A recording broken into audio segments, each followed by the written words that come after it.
Team India ప్రధాన కోచ్గా గౌతమ్ గంభీర్ బాధ్యతలు స్వీకరించిన తర్వాత టీ20 వన్డే ఫార్మాట్లలో రోహిత్ శర్మ, విరాట్ కోహ్లీ వంటి సీనియర్ల భవితవ్యంపై క్రీడా వర్గాల్లో జాతీయ మీడియాలో చర్చ జరుగుతోంది.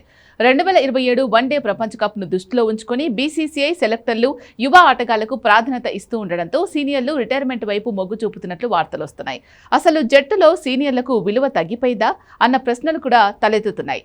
గంభీర్ శైలి కారణంగా డ్రెస్సింగ్ రూమ్లో సీనియర్లలో అభద్రతా భావం పెరిగిందని, తరచూ తుది జట్టులో మార్పులు చేయడం వల్ల జట్టు సమతుల్యత దెబ్బతింటోందని మాజీ క్రికెటర్లు ఆరోపిస్తున్నారు. హెడ్ కోచ్ తీరుపై విసిగిపోయిన కొందరు సీనియర్ ఆటగాళ్లు గంభీర్ను పక్కన పెట్టి నేరుగా బీసీసీఐ పెద్దలను కలిసి తమ భవిష్యత్తు గురించి చర్చించిన సందర్భాలు కూడా చూశాం.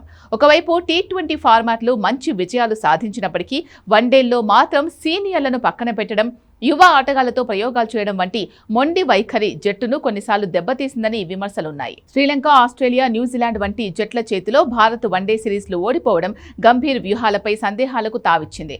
పూర్తి యువ జట్టుతోనే వరల్డ్ కప్ లాంటి మెగా టోర్నీలో మంచి ఫలితాలు సాధించడం సాధ్యమేనా అన్న అనుమానాలు కూడా వస్తున్నాయి.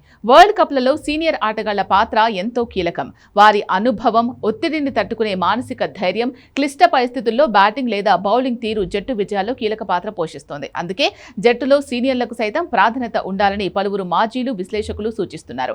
టీ20లో ప్రణాళికలు బాగానే పనిచేసిన వన్డే ఫార్మాట్లో మాత్రం సీనియర్ల అనుభవాన్ని పూర్తిగా పక్కన పెట్టడం సరైనది కాదని, వారిని కూడా లూప్లో ఉంచుకుంటూ ముందుకు వెళ్తేనే జట్టు సమతుల్యత బాగుంటుందని మాజీలు అభిప్రాయపడుతున్నారు.